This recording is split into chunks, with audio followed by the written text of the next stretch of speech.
ओम नमो भगवते वासुदेवाय नमः। लक्ष्मी माता की जय। माघी पूर्णिमा की आप सभी को हार्दिक शुभकामनाएं। माघ पूर्णिमा बाकी पूर्णिमा में से कई गुना अधिक महत्व है। इस व्रत को करने से व्यक्ति की सभी मनोकामना पूर्ण हो जाती है। शास्त्र में माघी पूर्णिमा माघ पूर्णिमा बहुत ही पुण्यदायक फलदायक माना गया है। ऐसे में माघ पूर्णिमा पर इस पौराणिक कथा का पाठ जरूर करना चाहिए। इसके बिना व्रत अधूरा माना जाता है। पूर्णिमा की पौराणिक कथा के अनुसार एक नगर में एक धनेश्वर नाम का एक ब्राह्मण रहा करते थे। उनकी पत्नी का नाम रूपवती था, जो कि बहुत ही पतिव्रता और सर्वगुण संपन्न थी। लेकिन उन्हें कोई संतान नहीं था, इसलिए वे दोनों पति पत्नी चिंतित रहा करते थे। एक बार उस नगर में एक महात्म साधु आए। उन्होंने उस नगर के सभी घरों से दान लिया करते थे, लेकिन धनेश्वर की पत्नी जब भी उन्हें दान देने की जाती तो वे नहीं लेते थे, मना कर देते थे। एक दिन धनेश्वर महात्म ऋषि के पास गए और उन्हें पूछे कि हे महात्म, आप नगर के सभी घरों से दान लेते हैं, लेकिन मेरे घर से नहीं लेते हैं। हमें अगर कोई भूल हो गई है तो आप हमें क्षमा कीजिए। हमसे कोई तो वे हमसे कोई दंपति से आप क्षमा याचना करने लगा। इस पर महात्मा ऋषि कहने लगे कि हे विप्तवर, तुम हमेशा आदर सत्कार करने वाले ब्राह्मण हो, तुमसे भूल तो कभी हो ही नहीं सकता है। महात्मा की बात सुनकर धनेश्वर हाथ जोड़कर बोले, हे मुनिवर, फिर आखिर क्या कारण है कि कृपा करके आप हमें उस कारण से अवगत कराइए। इस पर महात्मा ऋषि बोले, हे विप्तवर, तुम्हारे कोई संतान नहीं है। जो दंपति निसंतानी हो, उनके हाथ से भिक्षा कैसे ग्रहण कर सकता हूँ। उनके हाथ से भिक्षा लेने से हम पतित हो जाएंगे। हमें शास्त्र नहीं कहता है कि कोई निसंतानी और कोई भी व्यक्ति आत्मवंचित हो, उनसे हम भिक्षा लेकर ग्रहण करें, हम भी पतित हो जाएंगे। वो सब यही कारण है, मैं तुम्हारे से दान स्वीकार नहीं कर सकती हूँ। महात्मा के ऐसे बोल सुनकर धनेश्वर उनके चरण में गिरकर विनती करते हुए बोले, हे महात्मा, संतान न होने पर विनती करने लगा, न होने पर हम पति पत्नी जीवन की सबसे बड़ी निसहाय हैं। यदि संतान प्राप्ति की कोई उपाय हो तो कृपा करके आप हे मुनिवर बताइए। ब्राह्मण का दुखी देखकर महात्मा ऋषि बोले, हे विप्तवर, तुम्हारे इस कष्ट का एक आसान तरीका कहता हूँ, सुनो।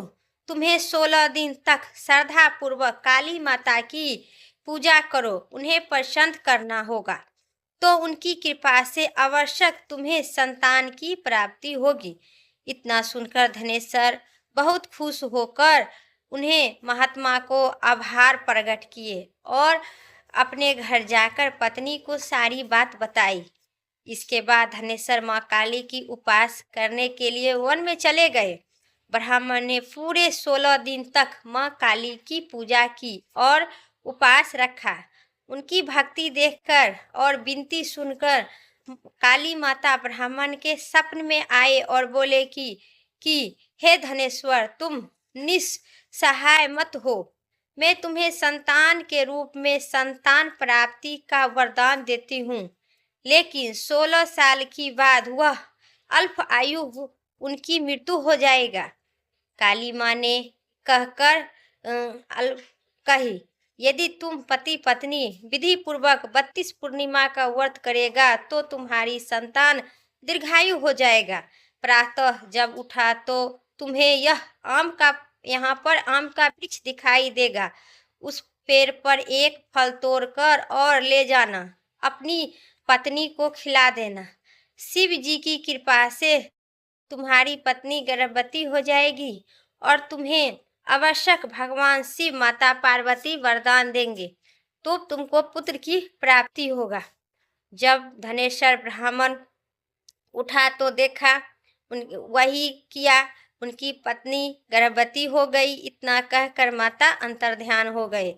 प्रातःकाल धनेश्वर उठा तो उन्हें आम का वृक्ष दिखाई दी, जिस पर बहुत ही सुंदर फल लगे थे। वे काली माँ के कहे अनुसार फल तोड़ने के लिए वृक्ष पर चढ़ने लगा। उन्होंने कई बार प्रयास किए, लेकिन फिर भी फल तोड़ने में असफल रहे। तभी गणेश जी भगवान का ध्यान किए और गणपति की कृपा से इस बार वे वृक्ष पर चढ़ गए और उन्हें एक फल तोड़कर धनेश्वर ने अपनी पत्नी को वे फल दिए, जिसके उनकी पत्नी खाकर कुछ समय बाद गर्भवती हो गई। दंपति काली माँ के निर्देश के अनुसार हर पूर्णिमा को दीप जलाते रहे। कुछ दिन बाद भगवान शिव की कृपा से और ब्राह्मण की पत्नी एक सुंदर पुत्र बेटा का जन्म दी, जिसका नाम उनके देवी दास रखा। जब पुत्र 16 वर्ष का होने को हुआ तो माता पिता को चिंता होने लगा कि इसकी मृत्यु तो सामने आ गया। इस पर उन्होंने देवीदास के मामा को बुलाकर और कहा, तुम्हें देवीदास को विद्या अध्ययन करने के लिए काशीपुर ले जाओ। 1 वर्ष तक आपस नहीं आना, 1 वर्ष के बाद आपस आना। दंपति पूरी आस्था के साथ 32वीं पूर्णिमा का व्रत कर पुत्र के दीर्घायु होने की कामना करते रहे। काशीपुर प्रस्थान के दौरान मामा भांजे एक नगर से गुजरने लगे। वहाँ एक कन्या का विवाह हो रहा था। विवाह होने के पूर्व ही उनका वर अंधा हो गया। तभी वर के पिता ने देवीदास को देखा और मामा से कहा, तुम अपना भंजा कुछ समय के लिए हमारे पास दे दो, विवाह संपन्न हो जाएगा, उसके बाद तू ले जाना, उसके बाद चल जाना। ये सुनकर मामा ने कहा, यदि विवाह में मेरा भंजा का विवाह होगा तो कन्या से मिले धन इत्यादि पर हमें अधिकार होगा। वर के पिता ने मामा को बात स्वीकार कर लिए और देवीदास के साथ कन्या का विवाह संपन्न करा दिया। इसके बाद देवीदास के पत्नी के साथ भोजन करने के लिए बैठा, लेकिन उन्होंने उस थाल को हाथ नहीं लगाया। ये देखकर पत्नी बोली, स्वामी आप भोजन क्यों नहीं कर रहे हो? आपके चेहरे पर क्यों उदासी है, कैसी? तब देवीदास ने सारी बात बताई। यह सुनकर कन्या बोली, स्वामी मैं अग्नि को साक्षी मानकर आपके साथ फेरे लिए हैं। अब मैं आपके अलावा किसी और को अपना पति कैसे स्वीकार कर सकती हूँ? नहीं तो फिर नहीं करूँगी। पत्नी का बात सुनकर देवीदास ने कहा, ऐसा मत करो, मैं अल्पायु हूँ, कुछ ही दिन में 16 वर्ष आयु होते ही मेरा मृत्यु हो जाएगा। इस पर उनकी पत्नी ने कही कि स्वामी जो भी होगा, जो भाग में होगा वही होगा। वे स्वीकार की। देवीदास ने उसको समझाकर बहुत कोशिश की, लेकिन जब वे नहीं मानी तो देवीदास ने एक अंगूठी दी और कही, मैं काशीपुर जा रही हूँ, लेकिन तुम मेरे हाल जानने के लिए एक पुष्प वाटिका तैयार करो, उसमें भली भली पुष्प लगाओ और उन्हें जल से सींचना। यदि वाटिका हरी भरी पुष्प रहेगा तो समझ लेना मैं जीवित हूँ, और जब वे वाटिका सूख जाए तो मान लेना कि मैं मृत्यु हो चुकी हूँ। यही कहकर वो अगले दिन चले गए। अगले दिन सुबह जब कन्या ने दूसरे वर को देखा तो बोली, ये मेरा पति नहीं है, मेरे पति काशीपुर पढ़ने गए हैं। यदि इसके साथ मेरा विवाह हुआ तो बताइए कि रात्रि में मेरे और इसके बीच क्या बातचीत हुई थी और इनके मुझे क्या दिए थे। ये सुनकर वर बोला, मुझे कुछ नहीं पता, और पिता पुत्र वहां से आपस चला गया अपने नगर। इधर एक दिन प्रातःकाल एक सांप देवीदास को डसने के लिए के लिए आए, लेकिन उनको माता पिता द्वारा किए जाने वाले 32वीं पूर्णिमा के व्रत के प्रभाव के कारण उन्हें सांप छू नहीं सका और नहीं छू पाया। इसके बाद काली स्वयं वहां आ गए और उनके शरीर के प्राण निकल गया। देवीदास बेहोश होकर गिर पड़ा। तभी वहां माता पार्वती और भगवान शिव आए। देवीदास को बेहोश देखकर देवीदास पार्वती बोली, हे स्वामी, देवीदास की माता पिता ने 32 पूर्णिमा का व्रत रखा है, उनके फल स्वरूप कृपा करके इस बालक को जीवन दान आप दे। माता पार्वती की बात सुनकर भगवान शिव ने देवीदास को पुनः जीवित कर दिए। इधर देवीदास की पत्नी ने देखा कि पुष्प वाटिका में एक भी नहीं रहा। वे जानकर उनके पति मृत्यु हो चुकी है और वे रोने लगी। तभी उन्होंने देखा कि वाटिका की फिर से पुष्प हरी भरी हो गई है। ये देखकर वे बहुत प्रसन्नता हुई। उन्होंने पता चला कि देवीदास को प्राणदान मिल चुका है। जैसे ही देवीदास 16 वर्ष का हो गया, मामा और भंजा काशीपुर से आपस चल पड़े। रास्ते में जब वे कन्या के घर आए तो उन्होंने देवीदास को पहचान लिए और प्रसन्न से धनेश्वर और उनकी पत्नी अपने पुत्र को पाकर सभी मनोकामना पूर्ण करें।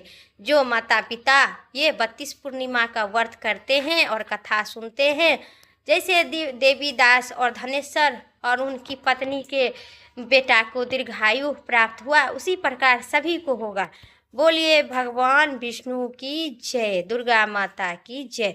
अब सुनिए पौराणिक कथा एक कथा के अनुसार नर्मदा नदी के तट पर शुभव्रत नाम का विद्वान ब्राह्मण रहा करते थे, लेकिन वह काफ़ी लालची थे।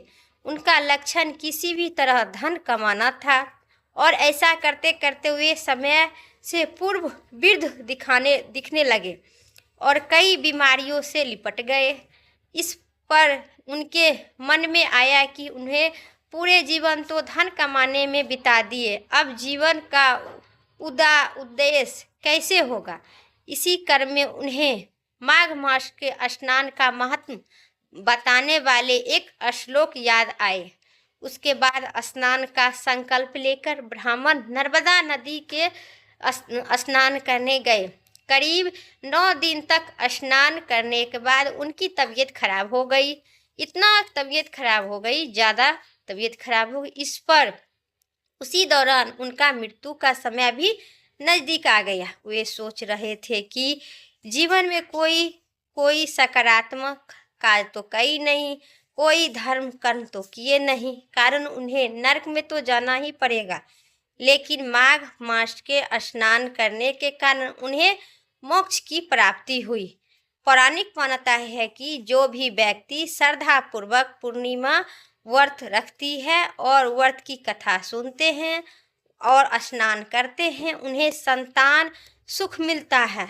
निसंतानी को संतान प्राप्ति होती है। संतान की उज्जवल भविष्य होता है। घर में सुख शांति समृद्धि होती है। जो भी इच्छा होती है वो पूर्ण हो जाती है और उन्हें संतान का सुख मिलता है और सभी मनोकामना पूर्ण हो जाती है। बोलिए श्री विष्णु भगवान की जय।